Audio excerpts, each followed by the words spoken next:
화장품 저 집에서 뭐로 관리하면 되나요? 이런 질문 종종 하시지 않나요? 여드름 치료를 하니까 학생분이 패드를 들고 와서 화해 어플을 켜시는 거예요. 그래서 여기서 뭘 사야 되나요? 라고 물어보신 적이 있어요. 제가 워낙에 화장품 좋아하니까 쭉 보면서 이거는 이렇게 써야 되고 이건 안 돼요 라고 얘기한 적이 있어요. 그래서 그런 질문은 정말 많이 하세요. 화장품 고를 때 중요하게 생각하는 기준이 좀 있으신가요? 지금 K뷰티가 난리잖아요. 미국에 올리브영이 생겼는데 막 사람이 붐비고 화장품은 정말 잘 만들어요. 근데 나한테 맞는 화장품이 있어요. 그래서 뭐 어떤 연예인이 썼다, 어디 인스타에서 나와서 유명하다, 그런데도 나한테 안 맞을 수는 있거든요. 이게 나랑 맞는지 아닌지를 발라보면 사실 알아요. 따가운 증상이 없어야 되고 그다음에 어떤 자극 증상이 없어야 되는데 그게 있으면 중단을 하는 게 너무 중요해요. 왜냐면 그게 나한테 안 맞는 걸 계속 쓰시면서 이게 접촉성 피부염이 생기면 꼭 화상을 입은 것처럼 피부 껍질이 이제 약해지면서 진물이 난다거나 그런 경우가 생기거든요. 그러면은 그나마 그런 확률이 좀 적은 것들로 좀 추천해 주시는 편인 건가요? 그쵸. 여드름을 물어보시면 요즘은 넌 코메도제닉이라는 문구가 파운데이션에도 있어요. 모공을 잘 막아버리는? 그건 사실 특정 성분에 국한된 건 아니거든요. 만약에 오일이 들어갔다고 하더라도 그게 다른 성분이랑 배합이 잘 되면 그것도 넌 코메도제닉이 될 수 있는 거예요. 그럼 여드름 피부인데 코메도제닉, 여드름을 만드는 화장품을 계속 써버리면 이제 여드름이 많이 생기게 되는 거죠. 민감성 피부인데 남들이 다 막 비타민C가 좋대, 레티놀이 좋대 막 그래서 고농도로 많은 양을 처음부터 많이 써버리면 그것도 또 접촉성 피부염이 될 수가 있는 거고, 특히나 이 선크림이 안에 화학약품이 엄청 많이 들어가 있어요. 그래서 선크림 쓰시고 또 트러블 생기시는 분도 많아서 기능성 제품들을 쓸 때는 좀 더 유의를 해야 된다. 그럼 실제 원장님은 좀 쓰시는 화장품들 오늘 좀 가지고 오신 것 같은데 맞아요. 피부 타입이 좀 어떤 타입이신가요? 제가 예전에는 안 그랬는데 병원 개원하고 아이 낳고 스트레스를 너무 많이 받고 잠을 못 자니까 완전 민감성 피부로 바뀌었어요. 그래서 사실 저는 비타민C를 못 바르거든요. 레티놀 화장품도 못 썼었어요. 이게 최근에 이제 괜찮아져서 쓰기 시작했거든요. 기미 때문에. 그래서 저 같은 경우는 완전 민감성 피부. 더 조심해서 쓰죠. 가려 죽을 것 같아요. 그리고 너무 빨개지고. 제가 원래 쓰는 다른 이제 앞에 전 단계 앰플들이 있기는 한데 저는 근데 크림으로는 이 제품을 쓰거든요. 저희 병원에서도 레이저 후에 발라드릴 때 이거를 써요. 여기에 또 이제 우리가 유명한 게 피지오겔이 있는데 피지오겔, 그 다음에 아토베리어, 제로이드 순으로 조금 더 제가 느끼기에는 유분기가 이쪽으로 갈수록 더 강해요. 저는 이제 피지오겔이나 아토베리어를 바르면 좀 가려운 느낌이 좀 있어요. 그래서 저는 이제 요 세 개 중에서 쓸 때는 제로이드를 쓰는데 좀 많이 건조하신 분들은 아토베리어, 더 건조하신 분들은 피지오겔 쓰시는 것도 좋을 것 같아요. 제가 이제 이거 발랐을 때는 가려운 느낌도 없고 당기는 느낌도 없고 그래서 이제 이거를 쓰고 있어요. 요 보습 라인들은 하루에 몇 번씩 계속 덧발라줘도 괜찮은 제품들이 맞아요. 이 제품들은 계속 덧발라줘도 괜찮아요. 그러니까 우리가 로션이랑 크림의 차이점은 안에 들어가는 성분은 같아요. 근데 제형의 차이거든요. 크림은 좀 더 똑같은 양이라도 함량돼 있는 게 높은 거죠. 그래서 만약에 피부가 그렇게 건조하진 않아 그러면 이 라인에서 로션으로 쓰셔도 되고 크림으로 쓰셔도 되고, 저는 이제 좀 쉽게 건조해지다 보니까 로션보다는 크림을 좋아하고 민감성이다 보니까 이쪽으로 빠져서 이 크림을 쓰는데 얘네가 제일 중요한 거예요. 나한테 맞는 제품을 자주 많이 발라주면 저 피부가 훨씬 건강해져요. 그럼 이런 보습 라인들은 나한테 맞는 거를 찾았다 하면은 굳이 비싼 돈 주고 다른 거를 시도 안 해도 돼? 맞아요. 그래서 접촉성 피부염으로 병원에 오시는 분들이 또 하시는 질문이 뭐냐면 최근에 화장품을 바꿔서 얼굴이 이렇게 됐어요. 무슨 화장품을 써야 할까요? 라고 또 물으세요. 그러면 제가 그때 하는 대답이 이전에 바르셨던 거 있죠. 이전에 바르셨던 거 바르시는 게 제일 안전합니다. 라고 이제 말씀을 드려요. 계속 새로운 걸 찾으시거든요. 근데 나한테 트러블을 일으키지 않았던 제품이 되게 안전한 제품인 거예요. 그걸 바르시는 게 좋다라고 설명을 드리죠. 비싼 거 써서 피부염 생기면 그거 버려야 되는 거잖아요. 맞아요. 우리 어머니들은 전화하십니다. 그게 이제 환불 기준에 아마 있을 거예요. 그래가지고 네, 환불 받으시고 진단서나 이제 소견서 받아가시고.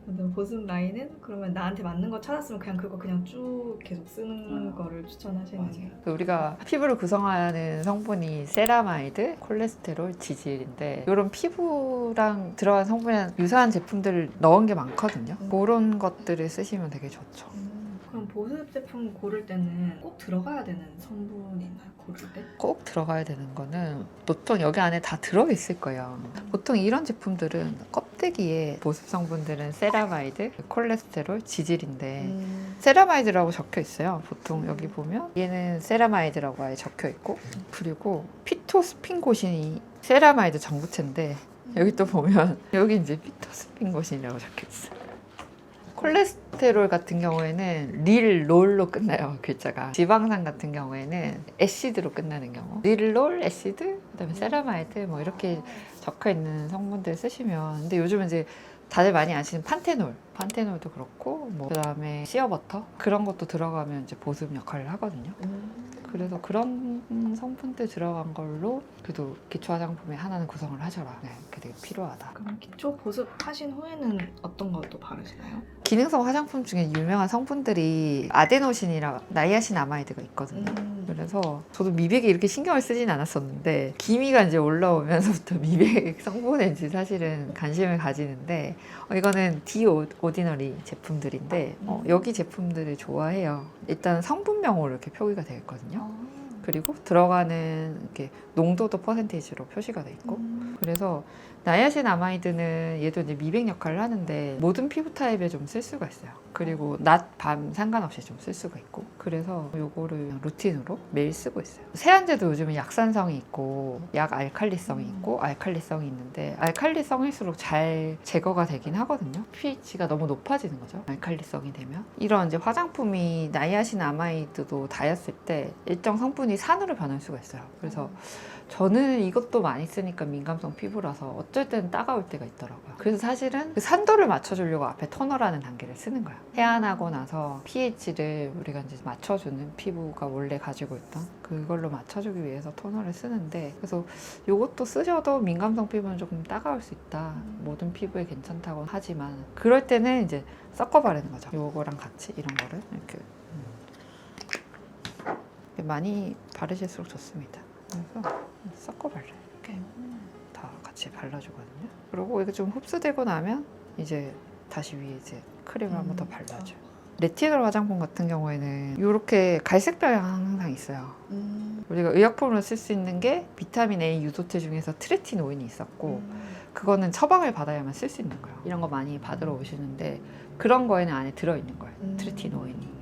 근데 우리가 그걸 처방받아야 써야 되니까 화장품으로 쉽게 쓸 수 있는 게 레티놀인 거죠. 근데 이제 얘는 산화가 될 수 있기 때문에 온도나 그 빛에 되게 민감해요. 그래서 갈색병이 있고, 그리고 얘를 바르고 낮에 세안을 안 하고 낮에도 또 바르고 이러면 특정 성분들이 이제 광감인성으로 바뀌어서 분해되면서 피부를 자극할 수 있어서 밤에만 바르는 제품들. 저도 적응 단계에 있어가지고 일주일에 그래도 한 3번까지는 지금 올려서 괜찮은데, 디오디너리 제품이 좋은 게 이렇게 퍼센테이지가 점점 높아져요, 제품이. 저는 지금 0.2부터 쓰는데 이 위에 게 0.5, 그 다음 1%거든요. 그래서 처음 쓰실 때는 다 이렇게 낮춰서 쓰시라. 처음 쓰실 때는 이 정도. 엄청 조금. 맞아요. 이거는 제가 만든 건데 이거 너무 아껴 쓰면서 이게 샘플 받은 거라 다 써버리고 있는데, 이렇게 바를 때 전 제일 자극이 없어가지고 레티놀이랑 제가 만든 크림이랑 이렇게 해서 많이 쓰고 있어요. 기미도 좀 옅어지고 자극도 덜해서 이렇게 섞어 쓰시는 거를 추천해드려요. 저는 피부 튼튼한데요, 비타민C도 바르고 레티놀도 바르고 싶어요, 같은 날 발라도 돼요? 하시면 같은 날 바르는 건 너무 자극이 강해서 안 좋은 거죠. 그리고 비타민C도 밤에만 발라야 돼서 레티놀이 월수금, 비타민C는 화목토 이렇게 격일로. 근데 그것도 자극이 되면 다 일주일에 한 번씩만 바르셔도 돼요. 저는 비타민C 바르면 너무 따가워서 못 바르거든요. 낮에는 항상 선크림, 이거 제가 바르는 선크림인데 요즘 화장품을 너무 잘 만들어서, 근데 저는 이제 항상 제조사를 봅니다. 제가 화장품도 만들고 있어서 선크림은 잘 만들어서 봤다고 하면 다 한국 콜마 제품이에요. 성분들이 다 좋다고 해서 오히려 여러 개 막 한꺼번에 너무 덧바르면은 그건 또 독이 될 수 있다. 고기능성이라고 해서 여러 개를 섞으면 자극이 될 확률도 더 높아지거든요. 그리고 흡수가 되는 거는 한계가 있고, 그렇기 때문에 충분히 흡수되고 또 바르고 흡수되고 바르고, 그리고 그 가지수가 많다고 해서 좋아지는 건 아니다. 화장품을 잘못 발라가지고 피부가 망가졌을 때는 화장품으로 다시 좋아지게 할 수 있나요? 근데 사실은 정말 홈케어를 잘하면 병원에 안 오셔서 치료되는 경우도 있긴 있거든요. 근데 사실 약을 먹으면 빨리 좋아져요. 너무 빨리 좋아져요. 고생하지 않고. 저는 이제 뭐 보험 진료도 보니까 그렇게 오시는 분들이 많거든요. 그래서 방치하면 할수록 더 안 좋아지긴 해요. 너무 가렵고 처음에 따가웠는데 그걸 자꾸 새로운 화장품을 바른다거나 아니면 잘못된 홈케어를 하면 병변이 더 커지거든요. 그런 경우에는 빨리 오셔서 약 드셔라. 약 드시면 너무 빨리 좋아진다. 그래서 좋아하시는 분들은 빨리 올 걸 그랬어요 하시는 분들이 많은데 워낙에 화장품도 자주 바꾸고 관심도 워낙에 많으시는 분들은 또 알아서 하세요. 그 열이 너무 많이 날 때 알로에를 바른다거나 원래 기존에 썼을 때 괜찮았던 것들, 그리고 본인이 원래 쓰시던 화장품 보습 많이 해주시고, 저 잘못 화장품 발라서 여기 뭐 생겼었는데 관리 잘했더니 좋아졌어요 라고 하시는 분들도 많고. 심해지면 병원에 가셔라. 근데 약은 하루 이틀만 먹어도 바로 좋아지나요? 네, 사실 주사 맞아도 저는 주사도 드리거든요. 엉덩이 주사 맞고 약 하루 먹으면 엄청 빨리 좋아져요. 그럼 사실은 그렇게 고생할 필요가 없죠. 병원이 요즘 보험 진료 안 보죠. 이게 싼데 5,600원이면 처방전 받거든요. 약값도 얼마 안 해요. 약 하루 먹으면 좋아지는데 안타깝죠, 사실. 올영 말고도 쿠팡이나 다른 매체들에서 살 수 있는 경로가 되게 많잖아요. 약간 가품을 잘못 사서 문제가 되는 그런 경우도 좀 있을까요? 그쵸. 근데 사실 제가 지금 화장품을 만들고 판매를 하고 있잖아요. 근데 보면 저희랑 거래하지 않는 업체인데 저희 제품이 막 올라가 있어요. 그러면 이걸 다른 제품을 구매를 해서 어디 다르게 본인들이 유통을 하는 건데 또 가끔 찾아보면 그게 정체불명의 AI인 경우가 있고 요즘 그런 게 있다던데 그 제품을 복제해서 업로드하는 AI가 있대요. 어머. 유명한 제품이면 이거 위험하겠다는 생각을 하죠. 판매자를 보는 건 중요할 것 같아요. 특히나 이런 레티놀 제품은 산화가 잘 되는 제품인데 관리가 너무 고온도에서 햇볕을 보면서 오래 보관되었으면 변질될 확률이 있으니까 위험할 것 같아요. 제가 화장품 만드니까 화장품 가지고 실험을 엄청 많이 했어요. 근데 만들게 된 계기도 질문을 너무 많이 하시니까 뭘 추천을 해야 되겠는지 제가 써봐야 알겠더라고요. 그래서 사실 2018년부터 올리브영에서 살았어요. 취미생활 중에 하나예요. 새로 제품 나오면 써보고 궁금하면 테스트하고 그럼 이제 막 하고 막 주변에 다 나눠줘요. 저는 또 써보고 민감성 피부니까 그래서 다 쓸 수가 없으니까 막 나눠줘요. 엄마도 주고 친구도 주고 막 이렇게 다 나눠주거든요. 그럼 이제 한계가 분명히 있어요. 피부에 흡수가 안 되는 제품들이 있거든요. 그러면 피부가 흡수할 수 있는 유효 성분들이 있는데 그 흡수가 안 되면 결국에는 이렇게 막 밀려요. 그래서 흡수가 잘 되려면 어떻게 해야 되나라는 생각을 많이 해서 찾아보고 했을 때 제일 좋은 게 발효 성분이더라고요. 근데 발효가 되면 입자가 작아져요. 피부에 500달턴의 법칙이라는 게 있어요. 500달턴 이하만 통과가 가능해요. 그런데 흡수가 잘 되게끔 도와주는 것들이 그런 발효 성분인 거죠. 내가 좀 흡수가 잘 안 되는 것 같고 그러면 발효 성분이 들어간 화장품을 좀 섞어서 발라보시라. 그렇게 하면 좋을 것 같아요. 그래서 화장품이 가진 한계는 분명하죠. 통과가 좀 힘들다.